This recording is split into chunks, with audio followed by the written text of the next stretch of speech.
Let's get started, huh?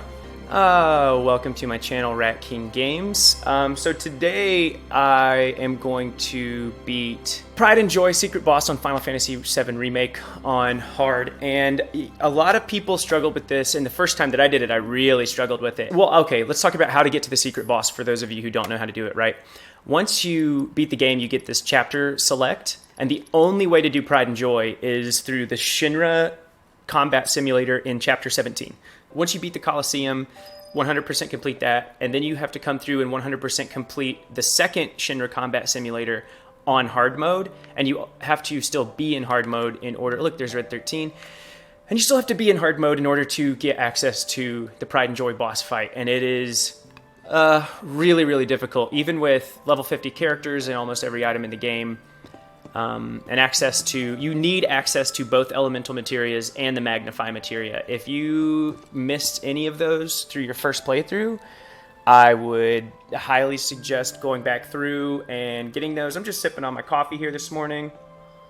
We're going to get into a quick fight right here. You can't avoid it. You have to do this fight, and then you can do the Pride and Joy boss.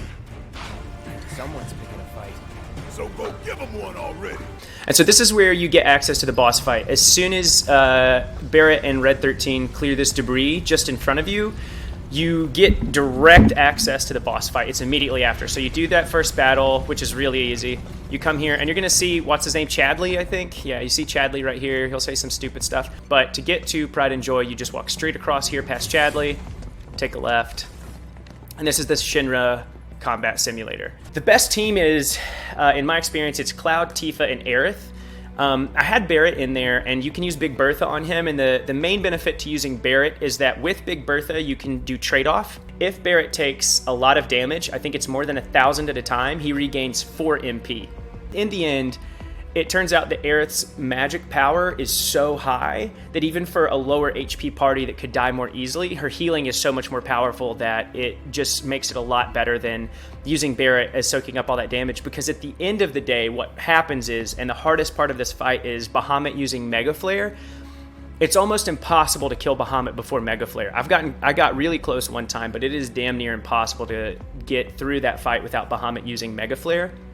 And when Bahamut uses Mega Flare, anybody who is 7,000 HP and below with Mana Wall will die. Get into the fight. So for Cloud, I had the elemental materia down here so that Shiva couldn't hurt them, but it turned out that really didn't help me out that much in the fight, and that it's a lot better to have fully leveled elemental materia with 23%. I'm going with Lightning on Cloud just because the last boss after Bahamut, which is way easier than Bahamut, is a machine, so it's just going to help us get that much further. I do keep a Rise on Cloud because Cloud is the most likely of my entire team to survive, and if he uses a Rise, you bring somebody all the way back from deaths. Cloud does need the Chakra materia. He's going to be healing himself. You can't summon the same summon you're fighting, but its stat increases are good enough to keep it on anyway. And then I'm going to go ahead and here, I'm going to add another HP up. You don't want to put all of your big ones on Cloud. I put my biggest one on Cloud, and then I put my smallest one on Cloud as well, which gets him well above 9,000, which is nice. And then I'm going to go to Tifa. Tifa is going to be your heavy hitter. You want to make sure that Tifa has her biggest damaging, like her biggest attack, and I do believe that's, yeah, Metal Knuckles gets you at 164. The Transference module essentially makes it to where every time you use one of Tifa's abilities, it charges her limit gauge, and when her limit gauge is charging, you have a better chance of staggering the enemy, and then her limit actually doles out a lot of damage to an enemy that's standing still. We'll keep the Heavy Duty Bracer on her, and let's get some... Provoke Materia is important to have on Tifa because she'll be able to pull the enemy's attention away while you are healing somebody else. I have the Ifrit Materia on Tifa just to boost her strength and her HP.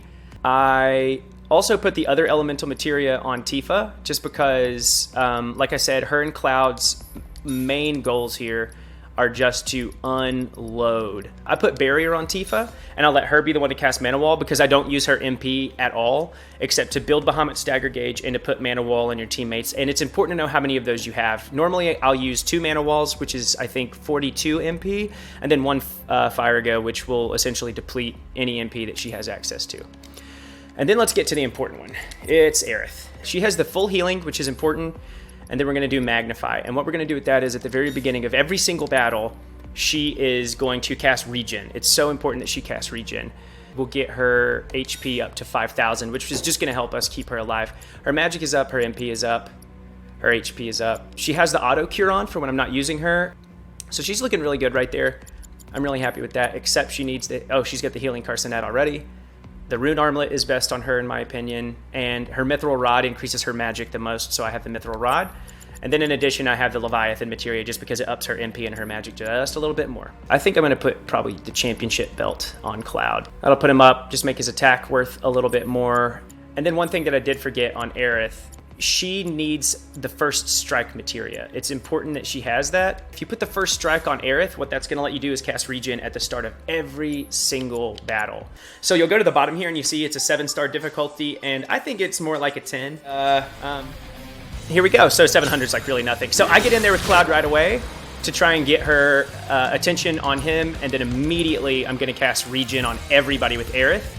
So the spell is more powerful on herself, and then it's a little weaker toward her teammates. It's only going to give us 60%, and since she needs the most heals, we're just going to go ahead and get it on her right away. But you just want to keep that pressure on Shiva with Tifa, and you just keep hitting her with this focus strike. Okay, so with Aerith, I'm going to do an Arcane Ward on Tifa, just because Tifa has fire. And that'll let us cast fire 2 times on Shiva and build her stagger gauge because she's weak to it. Yep, just like that. See how it pressured her when we used that fire? And then Tifa's limit on her, and I think that we're just going to absolutely destroy her right here. Let's just get Cloud in the mix too. Bye! Fat Chocobo, the most important thing that you can do is get one of your characters to the other side of him immediately. The minions that he summons, they do quite a bit of damage, but they are really easily defeated. So, and again, he'll be pressured right after this, so we just want to keep our team up for the most part and move in closer and closer. Yep, there we go. Aerith's got Ray of Judgment up, which does quite a bit of damage if they are staggered. Don't stop now. Ready or not? And so I'm going to go ahead and get a True Strike in to increase that stagger to about 200% with the help of Aerith. Now that we have that Tonberry up, see? I'm just trying to make sure that that Tonberry does not get any good hits in on us because it has the ability, again, to kill us in a single hit. Fat Chocobo's dead. Dead Chocobo. Ugh, Leviathan's such a pain in the ass.